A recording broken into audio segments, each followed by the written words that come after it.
how do you decide when to do a qualitative research or a quantitative research? It's the budget of the client decides for me. I wish I had that autonomy to say one or the other. When you present findings and you have clients that says, well, we already knew this. Okay, if it was known, then why wasn't action taken to alleviate this concern, this bottleneck, this usability flaw? How do we get to the point where the next time we do this research, it doesn't exist? The question of should designers learn how to code has been an existential point of reflection. Yes. And I think that the answer now is should designers learn how to prompt? If you're looking to go against the trend and up-level skills, go into qualitative ethnography, user research, extensions of project management and design. We can start to replace a lot of manual processes by using some of these generative tools. And it's really finding their role and finding their place, and when does it have to have a human in the loop?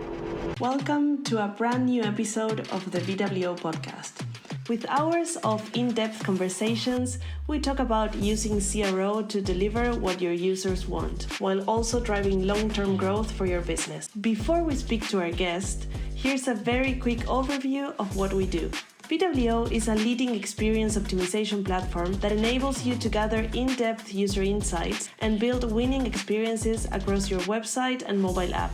VWO Copilot, our AI champion, handles the heavy lifting of suggesting test ideas, creating variations, and finding insights, so you can focus on making strategic decisions that drive growth. Now, without further delay, let's jump right back to this conversation. Today's guest is someone who spent over 2 decades making complex enterprise experience feel simple and human.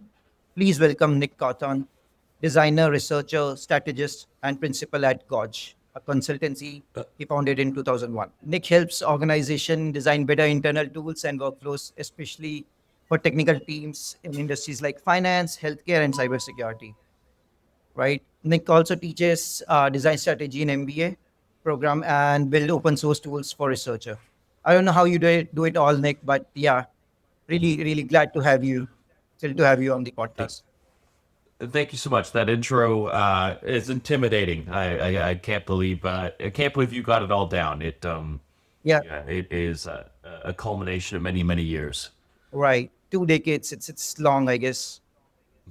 So how are you doing today, Nick? Not too bad. What's on my list? I'm putting together a course. One of the things that I have just come off of a contract as of last Friday, and it was with a financial technology firm based out of New York, and they had not adopted AI tools, and I found some gaps in their workflow. And so my mind is in 2 places. One is to create a product that will translate legal requirements into SQL statements, to create a parser that will have some structure and maintenance and management to the variables and the operators and the projected values, and try to ease that transition between, say, the legal team and the engineering team by using language models. And so that would be a summer project. And then the other aspect is to write a course description. As you mentioned, that I teach a MBA program here in San Francisco, and to start to redevelop a curriculum. I've been teaching mid-career MBA students on how to use data, more statistical and modeling and things like standard deviation and confidence intervals, and how to start to look at and process data. But that's all changed since we taught since last year, because of the introduction of generative tools and suites of analysis. And so another summer project is going to be rewriting this curriculum and trying to figure out how to use the new tools in a classroom setting. Oh, great. So basically, I guess everything is changing with the AI, right? The entire curriculum. It's tough work. So, but before we get started, Nick, just want to understand, because you're changing your curriculum. What do you think? How will AI change? Means like, what are the effects that you see in the education and also in the design industry? But just before we get started. Yeah, because that's a great question. If you were to ask that question 20 years ago, it would have been around digital transformation, where this new suite of Microsoft Office tools was going to replace pen and paper. Instead of having to write things down and photocopy it and fax it to other people, you could just send an email or put it in a spreadsheet.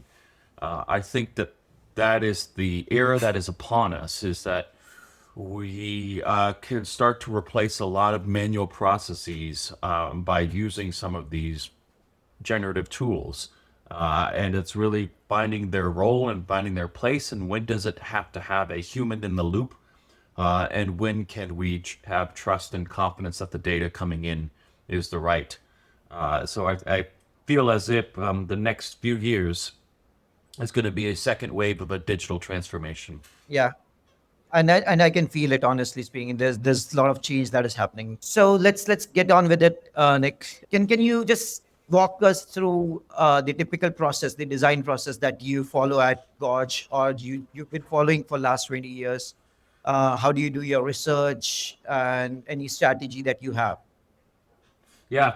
Um, that hasn't changed. That first part of your descriptor is pretty consistent, and by that I mean doing research and sort of lining yourself up for strategy, and that is one-to-one, real human conversation, human factors testing, understanding of requirements and analysis, and ensuring that what you design is the right thing. Because it's so easy just to jump into design tools without kind of clear direction or understanding of what needs are going to be met or jobs to be done, as some people like to say.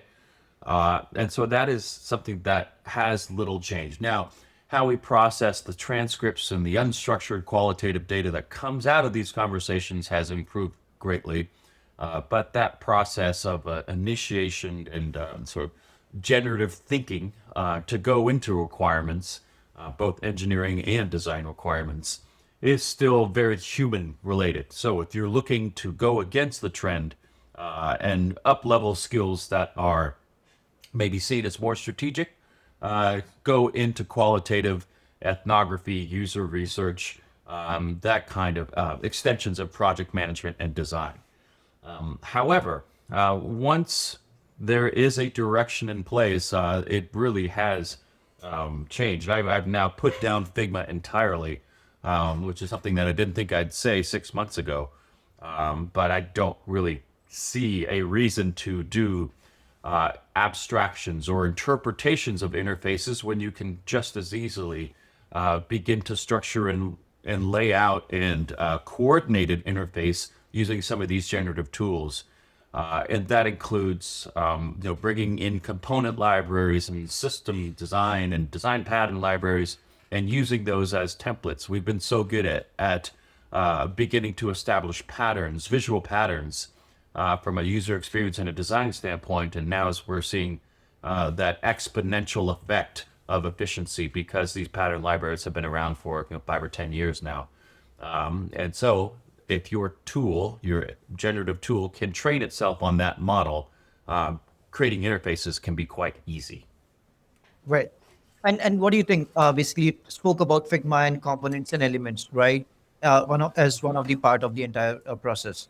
Do you think they're still? I was looking at it and I did not find any library that can uh, kind of merge or an MCP wherein it moves directly to cursor or any other AI tool out there wherein I can just import that element or the Figma library and it works seamlessly.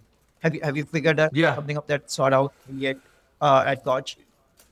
Yes, I think that's the misnomer of some of the stories you might be reading on LinkedIn or Medium of, hey, I've made this timer or this app. I built it from scratch. And it took me 10 minutes. And I went from 0 to 1 very, very quickly. Right. When you work inside enterprise environments, you are long past 1. You are now in whatever version or digits, however long the company has been around. So there are constraints that need to be abided by when using these generative tools. And so that immediately takes out 3/4 of the market for Lovable or Replit or put V0, put these names on lists. And there are many articles that break those down one by one. But there are two core components to these generative tools when it comes to design. One is being able to have a collaborative workspace where multiple designers can work at the same time. And the second is being able to use an existing code repository from which it can build from. Right.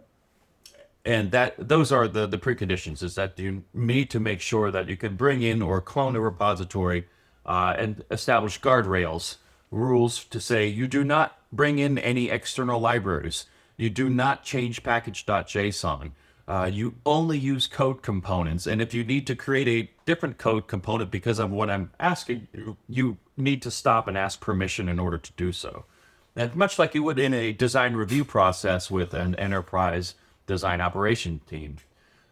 However, that being said, that's something that is certainly achievable, where tools like Cursor, which I find great success with, have given us an environment where designers, if they know a little bit of version control and they follow a few best practices with regards to their development environment and what the algorithm can do and what it should not do, make sure you mimic the commenting and code style of the existing repository. Only work within these folders. Don't go and change things outside the realm of where the UX, the UI should be authored. It can really be a powerful way to start to conceive of as well as port in data. One thing that I've been doing is using some of the integrations with things like Google Sheets or MySQLite, where you're able to use a data structure to assimilate what will be done in an enterprise environment. And Google Sheets is easy because it's so visible and you can share it out, and especially as designers are able to see how that data is being transposed and submitted and returned, which mimics the interaction of the web. That was my main criticisms for some of these design tools, is it didn't feel like a website. It felt like an image map or something that had hotspots that you would click around. Right. And yes, it was an abstraction of an interface, but it wasn't the real interface. And so that's something that I would recommend to any designer that's looking to adopt these generative tools, is make sure you bring in the data component as well, even if it's going to be not in Google Sheets, but Snowflake or some enterprise tier database. At least understand how that data is being returned and where you need to have the primary key and transposition and change data, because that's going to help you learn and understand the flow of information, which the majority of the web is us filling out forms and providing information. It's not all brochureware. Got it. So I guess you're talking about don't just make templates out of it, like which applicable templates, get the data and see the real time, right? Yeah, makes sense. Yep. No. And I guess designers have to adapt to it is what I feel. Otherwise, they'll be left behind. Thank you for Yep. that answer, Nick.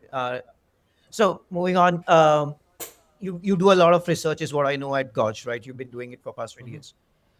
How do you decide when to do a qualitative research or a quantitative research? Like, is there a method? Is there a process? Yeah. It's the budget of the client decides for me. I wish I had that autonomy to say one or the other. You can get a sense of the maturity of the organization by how much they want to put into research, how much time, how much money, and to what level they want to take that scope on. And it also has to do with, is this an internal tool? And if it is, then qualitative one-on-one conversations before and then after you developed an interface is enough. It's sufficient. Your user base is small enough. But when you're starting to define personas or market fit, or you're doing some analysis on prioritization of features, then that does suggest a quantitative approach where you want to be able to get a sense of numbers from which to draw from. And then hopefully, which would be a really nice scenario for every client, they want to go and find out a little bit more about these numbers of why we're getting this point of feedback. And that could be done through qualitative research as well. Got it. But like you mentioned, it's basically some clients majorly, right? The clients decide what kind of research. But when you're working with a new client, right? How do you assert, or how do you tell them, like, this is the best approach, or how do you help the clients make that decision? Is there a process to it that, because Yeah, the the diagram that I like the most for those of you who like frameworks and structures and systems is the double diamond. The British Design Council had this sort of I mentioned it earlier. This sort of generative thought and then synthesis thought and Correct. then generative thought and then Synthesis. synthesis thought. And it's if you could imagine my hands waving wildly, that's the sort of creation of double diamonds. And it's admitting that you don't know. You don't know what it is going to be, and you're not limiting yourself to any preconceived possibility about what it should be. And that's that kind of abstraction is good to show clients because it starts with vulnerability of, I don't really know how to fix this. I may not even be sure what the problem is. And if we can give ourselves time and money and pause and reflection to ask ourselves, what's the best way to solve this problem rather than tacking on more to something that's attempting but failing, it really it goes upstream, as we like to say, and becomes a lot more strategic in how we approach projects and how we up level our clients. You know, as an outside consultant, one of my sort of secondary jobs, other than to deliver on time and on budget, is to make sure that I up level my direct clients so that they can go within their organization and succeed and get more budget and more projects and things like that. And so it's not necessarily me delivering on the thing. It's often allowing them to evangelize and up level within their organization and become more strategic and more directive. And that's something research can really play a great role, is to show that you've done the homework. You didn't just jump to the end. You really sort of backed up and made sure you're doing the right thing and spending the organization's money correctly. Nice. And yes, I understand double diamond. It's basically diverge, converge is what you're trying to say, right? Generate and now great. Yep. So now you've worked with diverse clients, Nick, and you just spoke about, right, how do you do the research and stuff.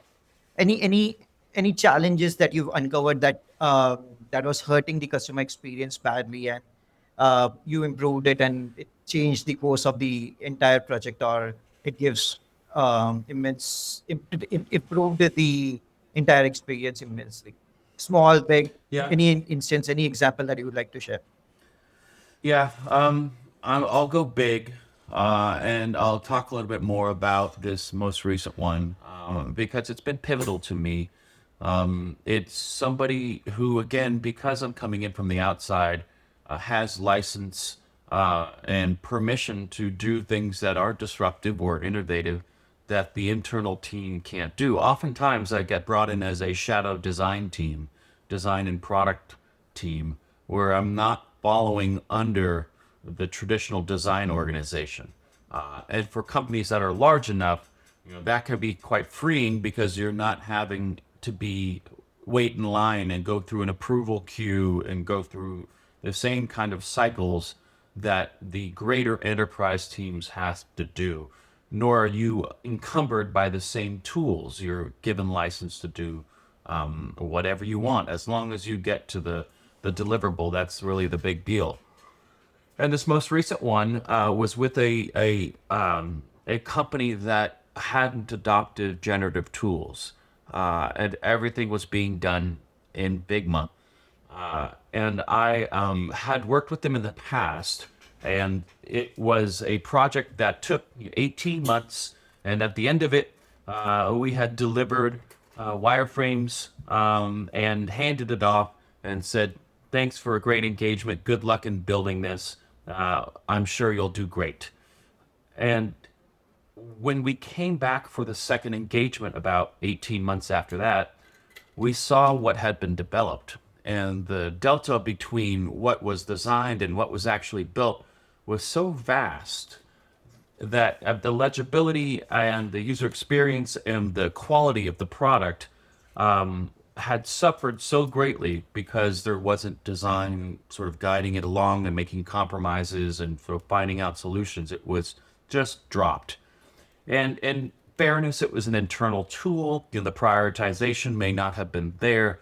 their budget and the resources for developers to implement this may have been placed at more crucial parts within their organization. So I'm not blaming or criticizing in any way. I'm just observing that the last time we worked with them, the deliverables that we produced did not result in good outcomes. So the challenge was on us, is that how do we fix that this second pass through? And it was to say, okay, if the challenge is that they don't have the front end resources to do this, what we'll do is we'll deliver a front end. We disguised it as a prototype, where we'll just call it a testing prototype. However, we're going to use the same React version, the same Tailwind version, the same package.json. We're going to use all the different constraints, all the code components from the client's repository that they're using to build their front-end code. And we had access to that because we had gotten a company email address and access to their GitHub repo. And we're going to use that as the predecessor for our deliverable, which is going to be a prototype in a workflow that's mapped into a Google Sheets database that shows all the logic and the air conditioning and the handling and everything that the front-end developer would typically have to do to translate Figma or static design comps into something that was clickable, I'll say. And so that kind of process was a huge learning experience for me, because it helped me align with their front end team to say, do this, not that. It helped me work with their design team to show them that there are different ways of thinking about making our deliverables and solving our problems. And that's where, we started with on our conversation, that's where my head's been ever since, is how do I translate this into learning experiences and into curriculum, and to walk people through some of the fineries of that kind of workflow.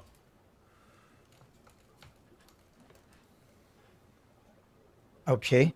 So basically, you bridged the gap between what was designed and what was delivered or engineered, basically, the challenge that I guess, most of the designers face. Right. And you use generative AI basically to build the clickable prototype to reach that state. And I know, which tools did you use? I understand Google Sheets is where you got all the data from and all the stuff. But which tools did you use to build it? Any Yeah, we that in that gap, I'll go back to the reflection that you just had. That gap is something that's been existing for as long as designers have been designers? designing. Yes. The question of should designers learn how to code has been an existential point of Yes. reflection for as long as I've been pushing pixels around the screen. Agree. And I think that the answer now is, should designers learn how to prompt? Should they be able to figure out what it is they're trying to convey in a manner that will get them to the end result in their head? Those tools were all the ones that I just mentioned about Cursor and GitHub and Google Sheets. And we tried with the Figma MCP, but it's really immature. We even went into UXPin thinking that UXPin has plugins or availability to integrate with a GitHub repository, but it's really a workaround and a hack, and it doesn't go in both directions, and you can't embed one component within the other, and on and on and on. This is not the right way to focus our energy, is trying to retrofit old tools meant for a different workflow into new workflow process. It's now, no, let's stay within the environment of which we're constrained by, and then try to find prosperity within. Now, that being said, and we talked about this from an organizational perspective, of we're trying to bridge the gap between design and development. I think that one of the advantages that development will receive is that they don't have to, again, interpret the abstract of the design deliverable. Now it's really about maintenance of code and hopefully time saving of what they're seeing being handed over from the product or the UX team. The opposite needs to be true, where designers are going to mess things up, because this isn't our core competency, is understanding how to resolve merge conflicts or rebasing branches, or these sort of version control 101 that designers aren't familiar with natively. And to say, look, we're going to borrow some of this development time, which typically comes down this product development cycle, and we need somebody to shadow us for a couple hours a week to help us untangle and fix and do things like that. But, we'll put these guardrails in place so we don't mess up too much. But there will be occurrences or occasions in which we will cross the streams and need a Ghostbuster to really help us stay productive. Got it. I don't know whether should I ask this question right now because I had this question in the later, but because we were discussing about generative AI so much, what do you think a role of a designer or an engineer? How's that going to shape up after this thing? Like you mentioned, right? It's been a constant, or since last 20 years. It's like since when you're pushing pixels, the designer, the end outcome is not the same, right? Now there is a chance for designers to obviously pick up and deliver something which is exactly as designed. So what do you think? Where is the industry going with all these changes? Yeah. Depending upon your LinkedIn algorithm, you will get existential questions like, is engineering dead? Is coding dead? And mine says, is design dead? Is Figma dead? Are we sort of making ourselves obsolete? And I'll go back to that metaphor of the second digital transformation that I mentioned earlier. Is that, are we sort of echoing these same sentiments from 20 years ago, where like, have we just taken away the secretary's job who used to type up emails and hand them to the boss because they didn't want to read words on a screen? Like, are we making jobs obsolete? And I don't think any of that is true. I think that we're just sort of changing our need to focus our skill sets. We're sort of creating an impetus for us to up level our understanding of how to do things. And it really is something that, requires a curiosity. My knee-jerk reaction was this big eye roll of AI. Oh, I hear this every 6 months here in San Francisco. There is just the latest buzz phrase between blockchain, Web 2.0, NFT, on and on and on and on. Billboards. You come across the bridge into San Francisco, and there are billboards all using the same buzzwords at any given time. And you know what the buzzword is because there are 10 billboards left and right of you all saying the same thing about some startup and some product that's trying to receive some amount of funding because they're using this buzzword. And my reaction with AI has been the same up until the point where it starts to be so evident of how it can be used across multiple people's workflows, whether it be financial services to what we're grappling with in education, teachers using AI and students using AI, and how do our algorithms talk to one another, or when do we take it away? I think that the ubiquity of generative tools is going to be something that is really fascinating as it occurs over the next weeks and months. Makes sense. And I guess you're right. The LinkedIn algorithm does play on your mind if Yeah. you're not following the right people. Okay. So you spoke about like different industries, right? So my next question is around industries. You work with various industries like finance, healthcare, education. What do clients in those industries usually underestimate about UX? Like, what do they don't know? What do they talk about? Yeah. I think what if I'll go back to that earlier story that I mentioned about the client where here's the deliverable and good luck, and our contract has ended, our job is done, we've met the requirement.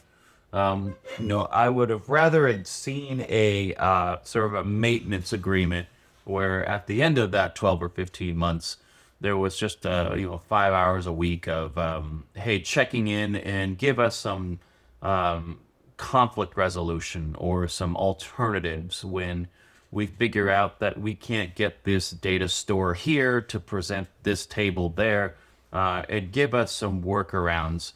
Because if we sort of cut the architect out of the loop and allow the engineer to build the building, but all of a sudden one of the anticipations of how this building was going to be constructed needs to be accommodated for, and the architect is gone, then you get angles that are weird, or stairways to nowhere, or things like that. Absolutely. So I think that that might be a misconception of UX, is that it's a deliverable more than anything else. So there is this probably is a more prescient answer to your question, and I'll try it a second time.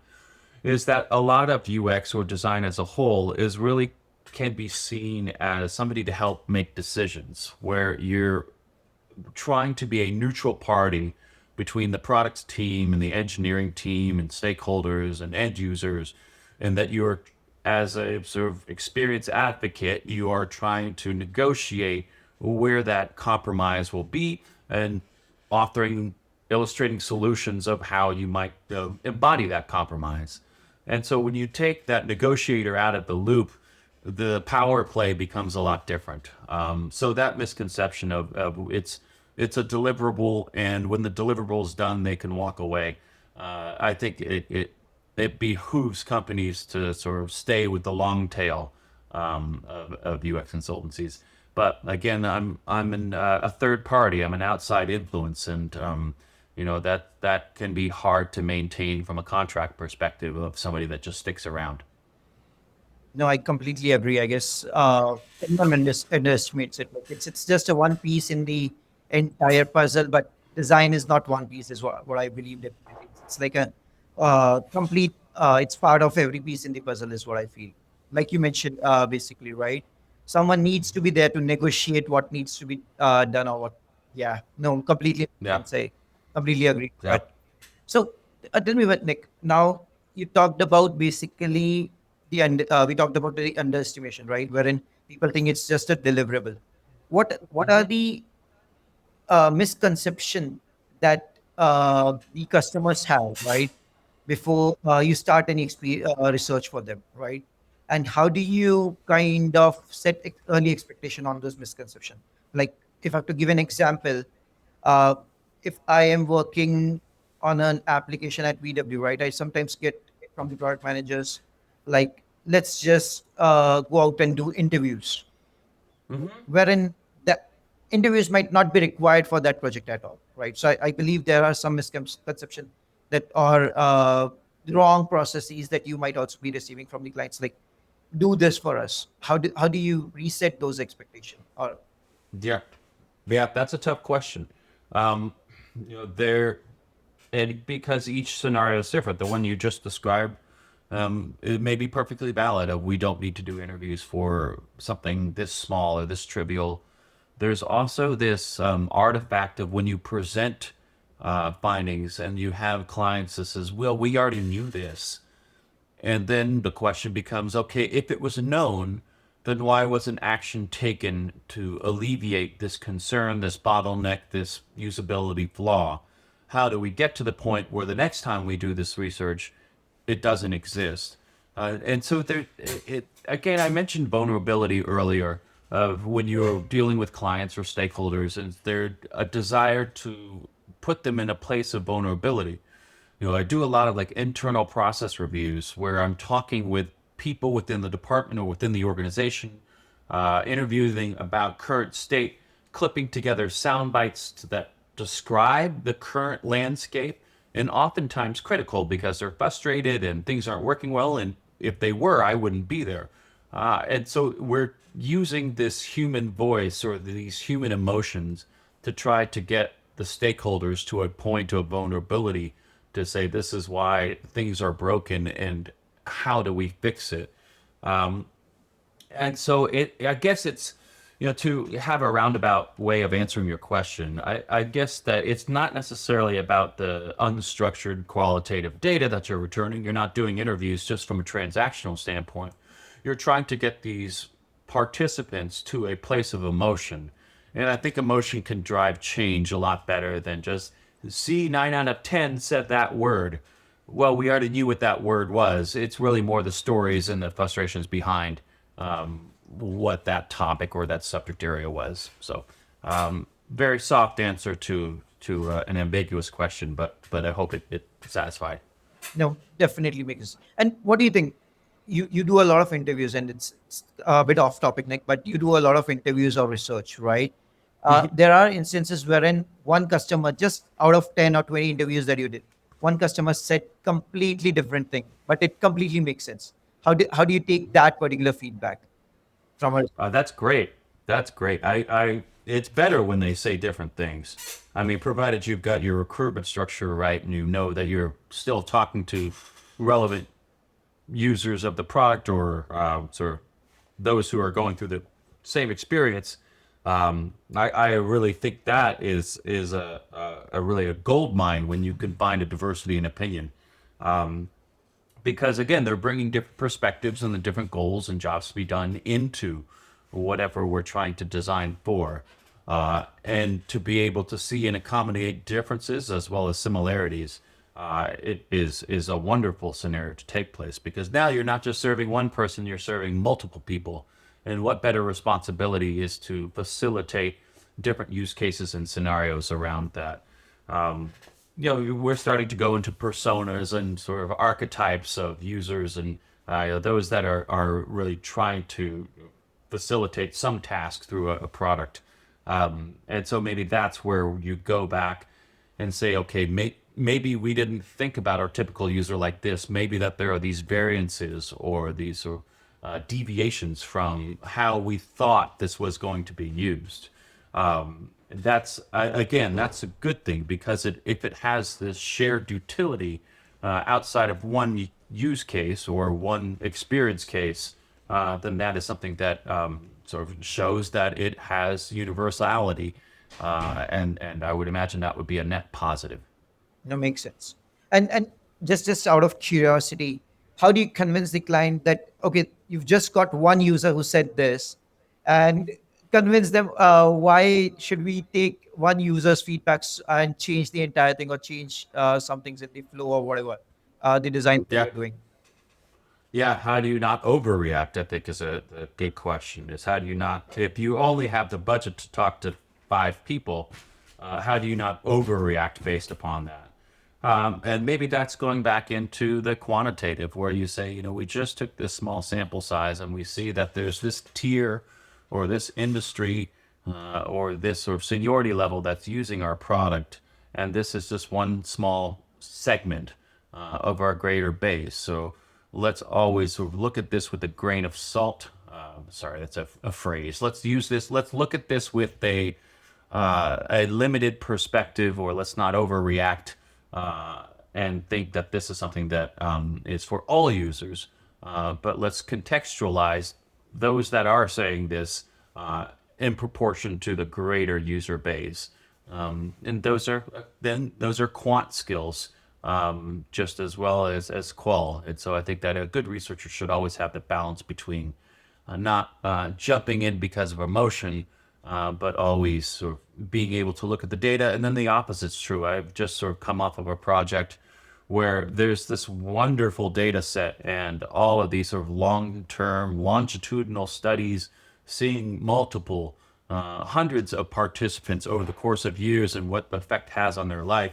But what it's really missing is the emotional, is the qualitative, it's the stories that come out of that data.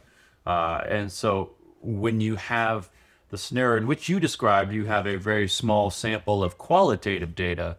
What you could do is try to switch it and say, let's take a inquiry into what context, as the greater proportion of a user base, these statements are coming from, so as not to overreact. And again, the opposite being true is that if you have data-rich environments, make sure you pull out those emotional human stories, those narratives, so that it does more likely compel change. Yeah, no, makes sense. I guess I'll try and use that myself as well. But thank you. Uh, Now, you do a lot of research and you work with a lot of companies. You've worked with Fortune 100 companies as well, Nick, is what I understand, right? And different organizations have different maturity levels, right, in terms of their design and research. How do you adapt to your process, design and research process, depending on the organization's maturity? Is there a change in Mm. that, or is it consistent across? Yeah. I'll reverse the question a little bit. Um, I work in this sort of motion picture model of based upon the project, we staff it differently. Where if there is a mixed methods in-home project across the United States, I will go and find ethnographers that have that kind of background and that expertise to do multi-region, face-to-face, one-to-one interviews in that area. And the opposite's true. If there are international studies that require language translation and mobile survey apps and ethnography in different subcultures, in each of those cities, I will find teams to go and execute, as well as manage and maintain on the application side of things. And that is the reversing of how do you find or change or adapt. It's really letting those professionals that are really good at doing that one thing start to change or adapt you, where your process starts to change because you're seeing what they're doing. I had initially come into user research thinking it was just being able to be a good conversationalist. It was just being able to get the person to talk, and it didn't matter what the content was. But it wasn't until I had worked with and met and collaborated with a trained qualitative researcher, a principal investigator, an ethnographer that could go in with a structure or an idea of the conversation in mind and gently guide their participants to really make sure that structure was followed, and do so in a manner that looked at the clock and knew how much time they had, that made sure that the question that they asked were answered, but wasn't transactional to the point where you're just getting yes or no answers to questions that needed that kind of expansion and justification and context and reasoning as to why. And so that flexibility of being able to work with a number of different people to staff the right people for the right project and then to grow and adopt their skill sets into your process has been something that I've been tried to have been flexible with throughout my career. Right. And does it change basis the maturity of an organization, the process that you follow? Yeah, some know exactly what they're looking for, especially the consumer focused ones that know what customer research and market research means and how to start to position marketing or product cycles based upon that initial research. If they're working at a scale where you can have that kind of impact of tens of millions of users or consumers, they know to be more strategic about their research process before jumping into execution of an idea. Got it. That makes sense. Now, your work, I guess, lets you work with a lot of C-level stakeholders as well, right? Is what I understand. And they are often focused on growth, efficiency, or risk reduction, right? How do you connect value of research or design to their priorities, and what's worked best when gaining buy-in at that level? Because getting buy-in for design and research is extremely difficult. Yeah, the analogy is like we have a fish called a salmon. I don't know if there are salmon in your part of the world, but here the salmon, they go from the ocean into the deltas, upstreams towards the mountains, and they find a protected pool where they lay eggs, and then they come back the next season and eggs have hatched. That's a nice way of describing it. I'm not sure if it's actually correct, but we'll go with it for this morning's conversation. And the analogy that we use is like a salmon swimming upstream. If, as you mentioned, these sea levels that have the huge budgets and are responsible for growth, think that they're just able to jump to that end pool, they're very quickly going to get washed back down again. And these salmon, I neglected to say, they jump from pool to pool up the river. And so that's where the bears will bite them out of the air because they're leaping to try to find that protected eddy for which their eggs can be laid. And that analogy is that if you make these errors and you go too quickly, the salmon gets washed down again and growth doesn't occur. The numbers don't improve because you launched something that nobody accepted or that wasn't tested. So the prudent and judicious and the strategic C levels know that the user-centered research and design process means that you, as the salmon, you go hop, hop, hop, hop.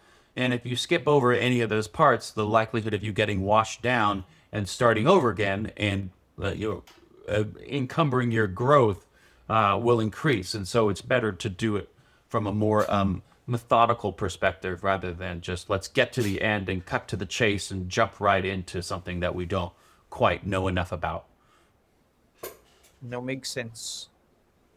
I'll sit down with that analogy and I'll think about it in more detail. But yeah, Yeah. makes sense. Because don't get washed downstream. You want to be methodical about how you're about to lay eggs. No, I'll definitely try because I deal with the sea levels. I kind of understand what you're trying to say. But yeah, moving on, and I guess I asked a lot about research and your design process. Thank you for answering those. Now, just a question about you teach, right? And you teach the newer generation that is coming in, right? So you teach data narratives and design strategy MBA program.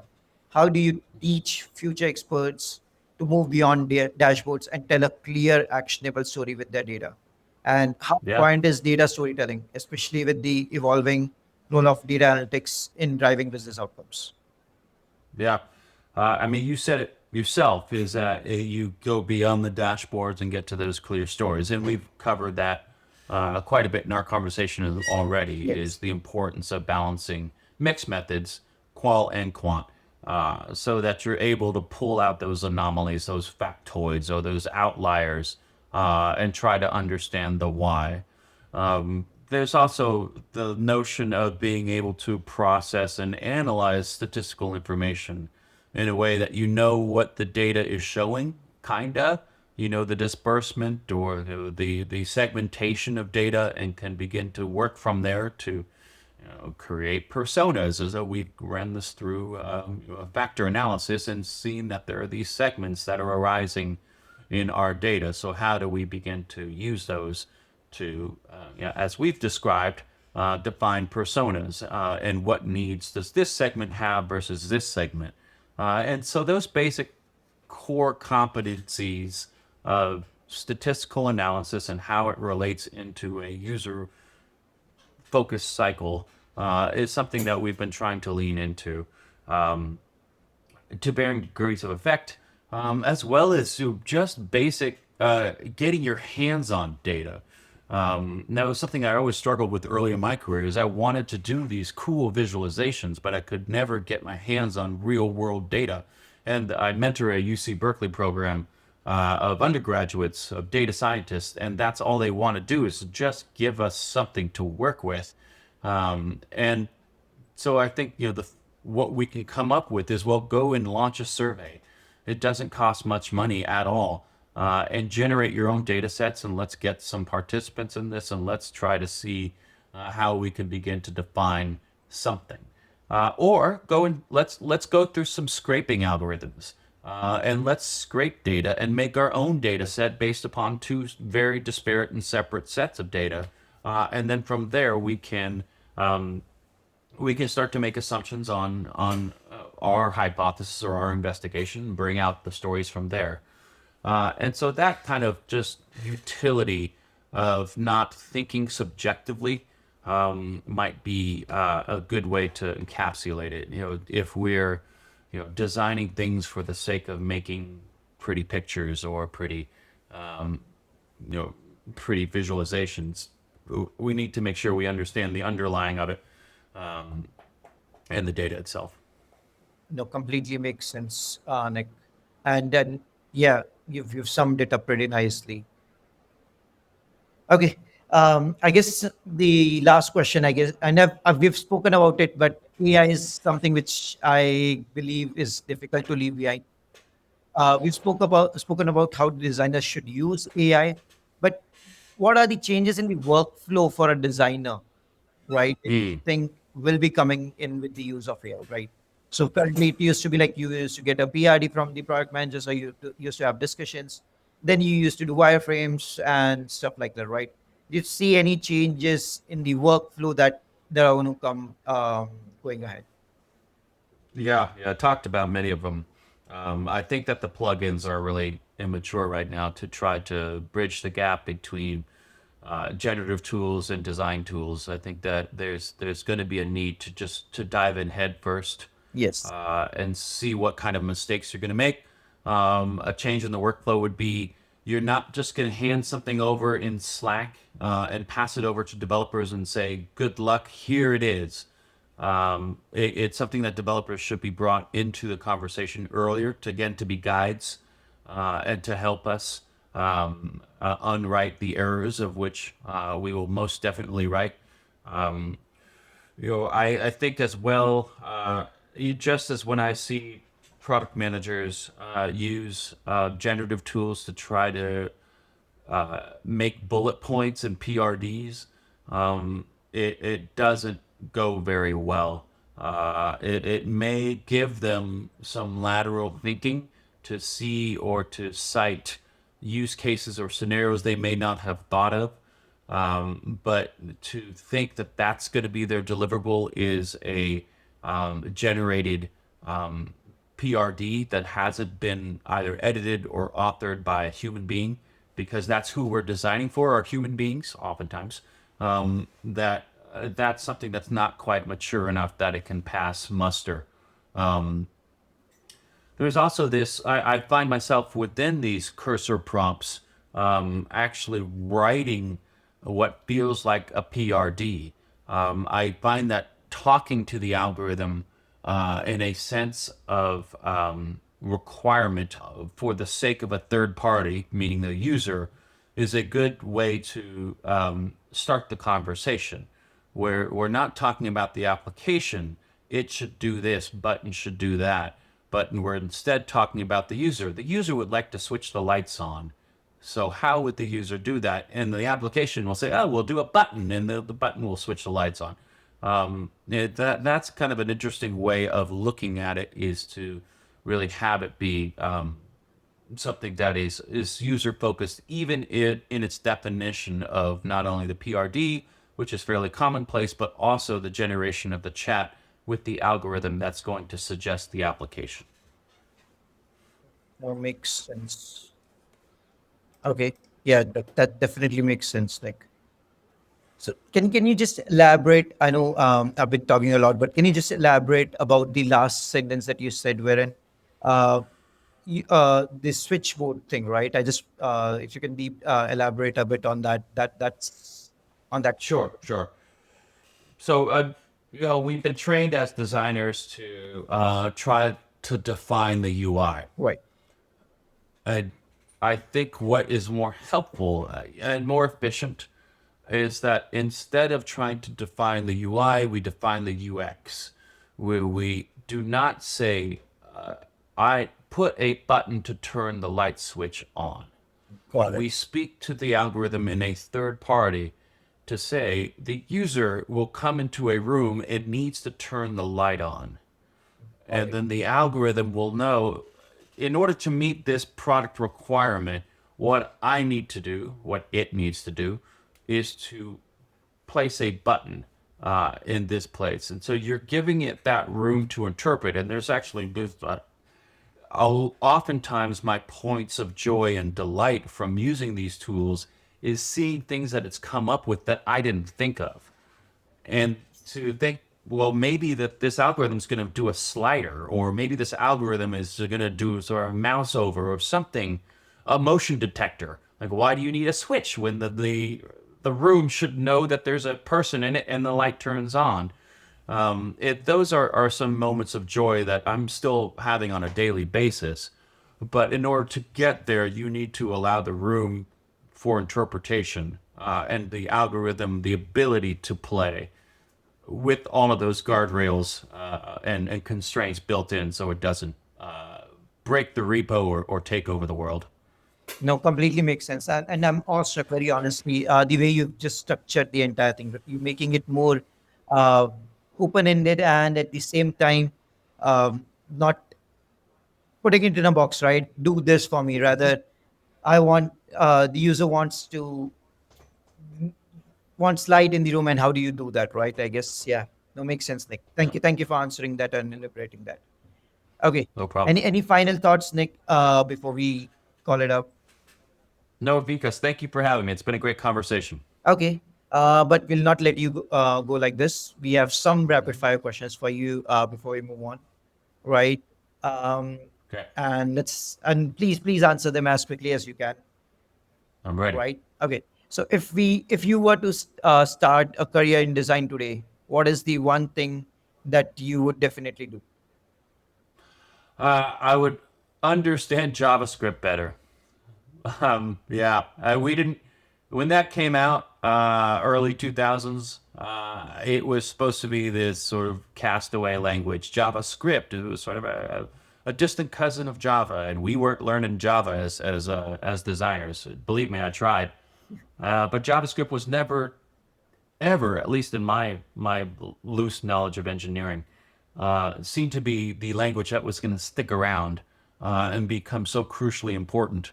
And that's most of what this generative tools are authoring. And so, yes, to rapidly answer that question of, I would I would learn JavaScript. Okay. I have a follow-up question which I'll ask in the end. Uh, a newsletter that every UI UX designer must follow.